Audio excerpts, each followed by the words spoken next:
This is part 8 of our tomato grow along, and today we are going to look at how they're doing, so a little bit of an update, but also we're going to talk about some of the things that our seed packets tell us to do, what they mean by what they're asking, and also any issues that we might have with the plants.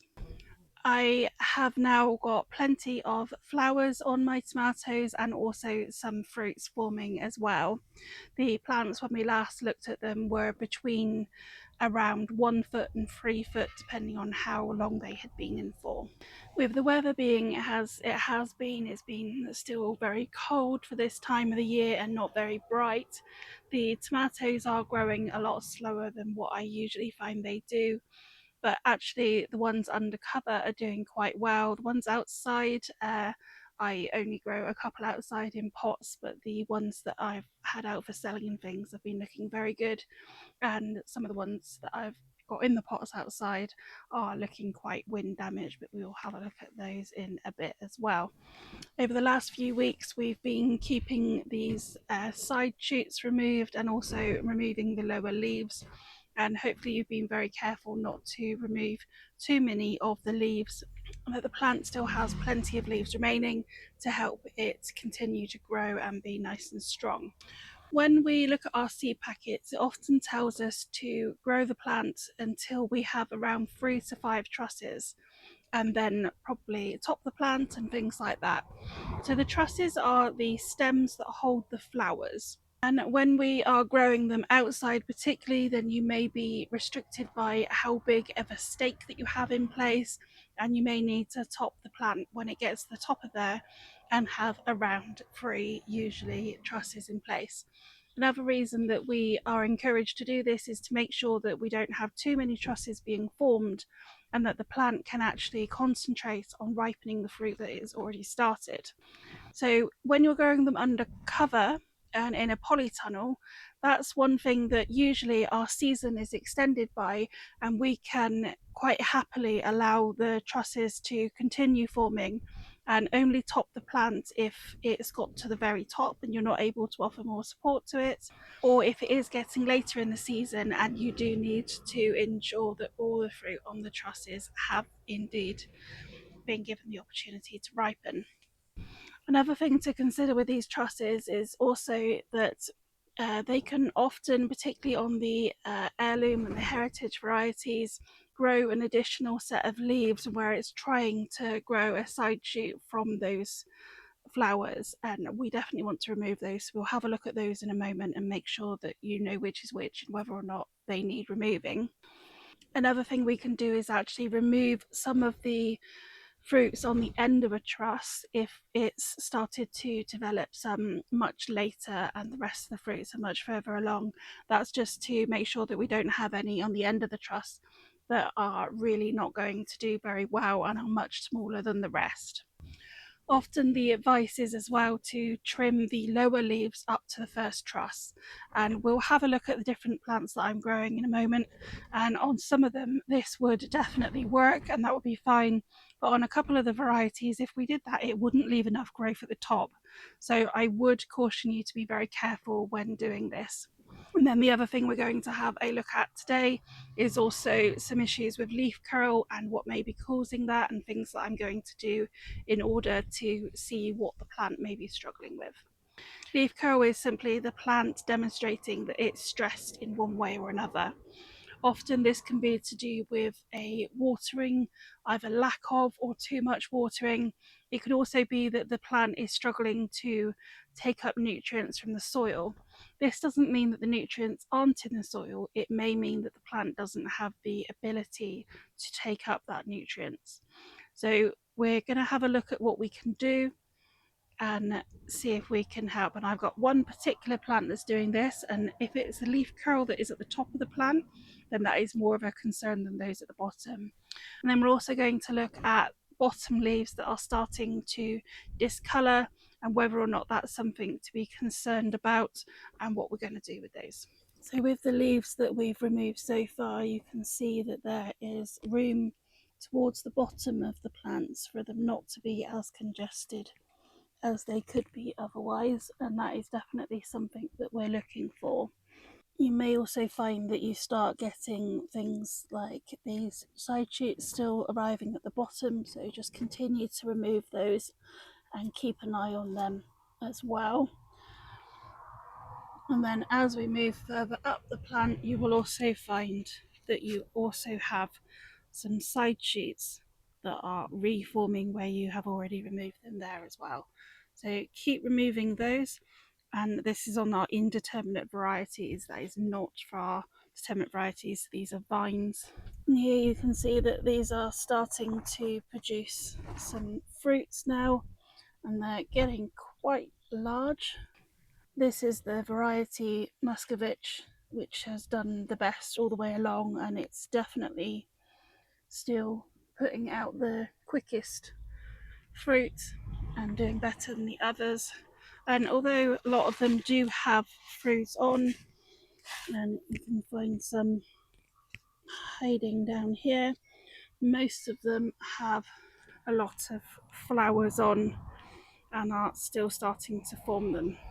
So continue to tap any trusses that have those flowers on just to continue pollination. Some you'll also find like these down here, the trusses are absolutely huge. This is one truss that's being produced all the way down there, and you can see on this truss that it is growing some leaves at the end, and that is not correct.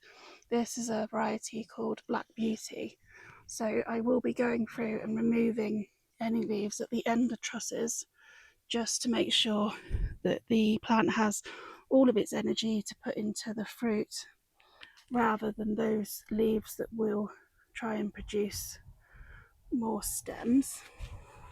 This is a great example of a side shoot actually growing out of a truss. So this is an entire stem of tomatoes that are forming in flowers here, and then at the end of that you can see where the side shoot is forming below, and these will continue to actually produce basically an entire side shoot with flowers and fruit and everything, and it can just get really wild and also really weight the plant and cause that to then to snap. Removing it is going to help the weight. These two here, you may notice, have stopped growing upwards, and this is another thing that can often happen. And this here is actually a side shoot that is coming on this plant, but the main plants have just stopped growing where they should, and then this one has produced these flowers instead of continuing to grow the plant upwards. So one of the things that we can do is find a side shoot and continue growing that. So this one's got a very tiny one forming there, but I'm not sure that one's going to manage to do that.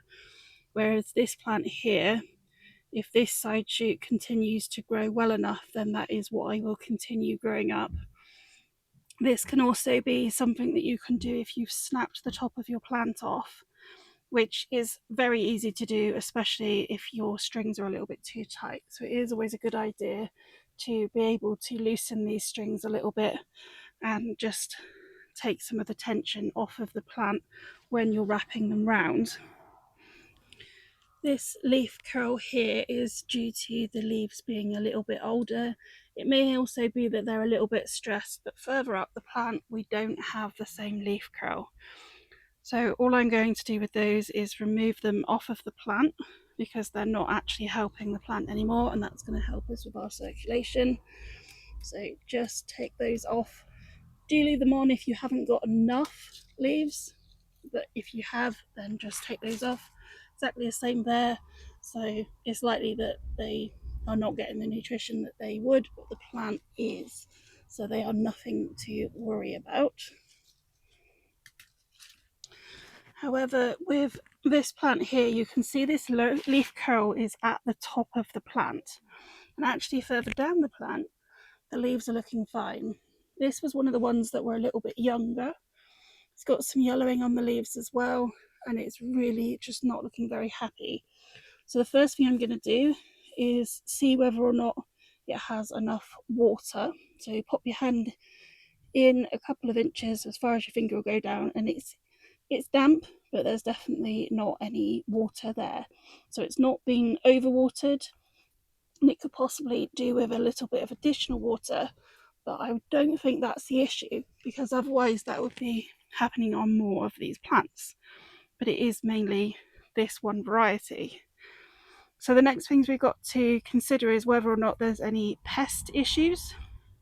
Often leaves will curl if there's a pest hiding in the leaves, and there's too many of these for this to be happening. So I don't think it's that, and I can't see any pests on it at the moment. So that leaves me questioning whether there's an issue with the nutrition. As it's not over the entire bed, which have all had the same amount of feed, it's likely that this plant is struggling to take up the nutrients itself, rather than there's not enough nutrients in the ground for it. So I will give this a bit of an extra feed just to see how it goes and see whether or not it does manage to take any up. But if it continues not to do very well and it starts looking like it might actually cause any issues for the other plants, then I will remove that plant and probably replace it with another one that I've still got growing as backups. But it isn't worth me to leave this in if there could be any issues with it spreading to the other plants. I don't think it's going to. It just looks like it is a nutritional issue with these, and there is only one of these plants growing in here. So this is the variety, but it is just a matter of trying to work out things that could be happening to the plants and working out whether or not it's happening to the others, and just taking the best route from there, really. With this plant now being weaker and upset by something, it is now going to be more susceptible to issues with blight or pests and things like that. They will target the weaker plants. So that's just one of the reasons why it may be that I need to actually remove that plant rather than leave it in place. So I have also underplanted some of these now with some lettuces and also some marigolds and things like that. And as we remove the leaves, these will have more space to grow as well. There's one hiding under there. When we talk about trimming up to the first trusses, that's absolutely fine with a variety like this, where that truss is reasonably low down, and that is actually where I've ended up trimming up to. Whereas with some other varieties, like this one, the first truss is a very long way up. So there's 1, 2, 3, 4 sets of leaves before the first truss here, and that would leave me with 1, 2, 3 leaves and the very tip at the top. So we don't want to trim too far up, just because that's the advice that's often given. Once we've trimmed the leaves lower down, we can also start looking at some of the leaves between the plants and whether or not they need a bit of attention, just to stop the plants being as congested as they could be. I often find it helps to leave a couple of the leaves at the back of the polytunnel where they're going to get plenty of light still, and then just trim these ones in between the plants just to ensure that there is plenty of airflow still. Once again, I am being careful though to make sure that there is still plenty of leaves left on each of the tomato plants. We don't want to end up with too many taken off, because the plants aren't going to be able to photosynthesize and continue to grow as they would otherwise. This is them all trimmed up, and you can see quite a difference with actually how much light is able to come between each plant now. When the time comes to topping these plants, it's here that I'm looking at cutting it. So I'll be cutting it along there, and that's when it's got to the top of your support, or particularly if you're growing them outside, if you've got no way of continuing to support them. They will at that point continue to put out side shoots, so you'll need to keep an eye out for those as well. But one of the things that we can do, if we have the ability, is actually loosen the string and then just allow the plant to sort of cascade to one side, and it can continue growing. The main things that are actually going to stop these plants growing at the end of the season otherwise is when the temperatures get too low, and particularly a frost, which will then wipe them out, and that will be time to remove them at that point.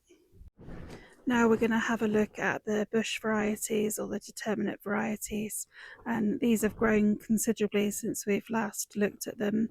So as you can see, I've also got these quite well supported with some additional strings, and the fruits are now starting to form as well.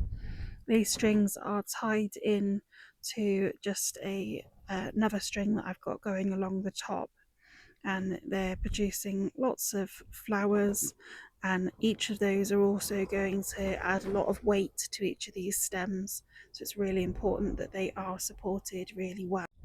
And continuing to tap each of these fruits just to help with pollination, either on the truss or onto the string that's holding the main part of the plant up. And then we're going to have a look at trimming some of the leaves. It's really not looking very congested at all, so it is just going to be just a couple of these leaves that I'm removing, just to make sure that there's plenty of airflow, and any that are lower to the ground still. But otherwise, this one really doesn't need much attention at all. And then this is the garden pearl variety that I've once again added on some supports for them.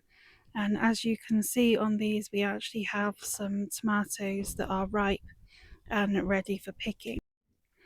So first thing I'm going to do is just remove any of the leaves that are a little bit low to the ground, and make sure that there is plenty of airflow on this one as well. But there's very little that actually needs doing on this one. Tomatoes ripen from the inside out, so one of the things that we can do is actually harvest them when they're starting to blush, so when they've got around half their colouring. This can be helpful in a few different ways, including stopping pests getting to them before you do, and also stopping the skins splitting if there's a sudden influx of water. When we do this, then all we need to do is pop those tomatoes onto a tray and pop them into the window in the kitchen, and they will continue to ripen like that. Above each of the tomatoes, you can see a little bend, what I call the knuckle. And when these are actually ready, one of the things that we can do is press our thumb into that little bend, the knuckle, and if these are ready and ripe, they will easily just break off. Another indication showing that they're ripe is if you just gently squeeze them, they should have a slight amount of give on them as well. When it comes to varieties such as like Black Beauty and things like that, the darker varieties will often blush at the very base of the tomato, which is a great indication that they are ready. So they can be a little bit more difficult to actually work out though when they are all different colours. This is the bush variety that we planted up together, and you can see it's looking a bit worse for wear, and it's had quite a lot of wind damage, but it's got plenty of flowers forming and some of the first tomatoes as well. So at the moment I'm not going to do much to it because it is starting to recover, but once those other leaves that have started to recover are growing a bit bigger, then I will go ahead and trim some of the older leaves off, just to make sure this one stays healthy and producing. It will need more watering and more feeding, being that it's in a pot as well.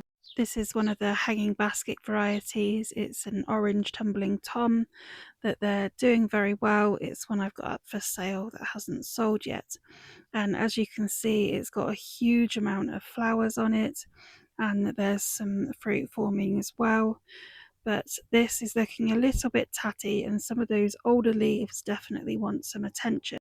Being a bush variety, it really doesn't need too much trimming at all, but some of these leaves that are a little bit more yellow, and some of the more older ones that are further down the bush, can be removed, and that's going to open up the space and just allow plenty of airflow. So I'm just going to go through this plant very carefully, making sure not to cut off any of the additional side shoots that are next to each of the leaves as I cut them. Just gently lifting the plant as I go and being very careful not to snap anything too. Now, it's probably around 10 maximum leaves that I'd remove from this, and this hasn't been trimmed up to this point. But that should be plenty and will be fine now for a good month, maybe even two. When it comes to watering our plants, this year's been a little bit different than others in the fact that actually it's been much colder and we've not needed to water them as often. Usually I find that my tomatoes need watering in the tunnel probably about every other day in a usual much more warmer summer. This year, however, they're probably being watered maybe once or twice a week, depending what's going on. But with things like our hanging baskets and our pots outside, they are still drying up reasonably fast. Some of that could be because of the wind, but we also don't want to allow them to get as dry as they could do, because once they are that dry, it's very difficult then to get them really watered well again. If you do find that that happens, then the best thing to do is put the entire pot or hanging basket into a big bucket of water and allow them to sit there for a day until they've really re-soaked the water back up. And at the moment, I'm still watering our hanging baskets with the tomatoes and things in every day just to make sure that they do stay saturated. And then I'm feeding them once a week as well for anything in pots. I haven't started feeding any tomatoes in the tunnel as yet because the bed has been well fed before they were planted. But if the plants start looking like they are struggling and it's not near enough to a lot of these tomatoes being harvested, then I will look at putting some feed in then. And it's usually a scattering of chicken manure or something like that that I will use in that bed at that point. For the plant that is really wilting at the moment and not looking very happy, so with the one with the leaf curl, I'll be giving that one some comfrey feed and seeing whether or not it manages to take anything up. If there are any details that I've missed or that you aren't really sure about, then please do let me know. I'm happy to answer any questions. We will come back and have a look at when I start picking my tomatoes from the indeterminate varieties that are the larger varieties a little bit later when they start blushing, just to show you at what point I do pick them. And this is a really good thing from my point of view because it gives the plants the opportunity to focus on other tomatoes and continuing to ripen those. And I don't think it makes any difference to the flavouring.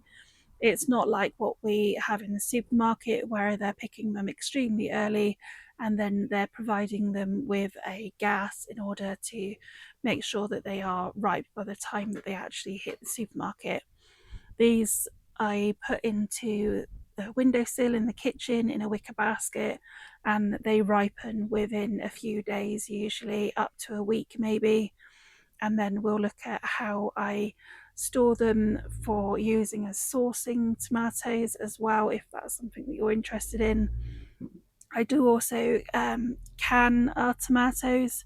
So if you wanted any information on how to can them and preserve them, then do give me ideas of what you guys will be interested in. And I will try and make sure that I've got those things answered as well.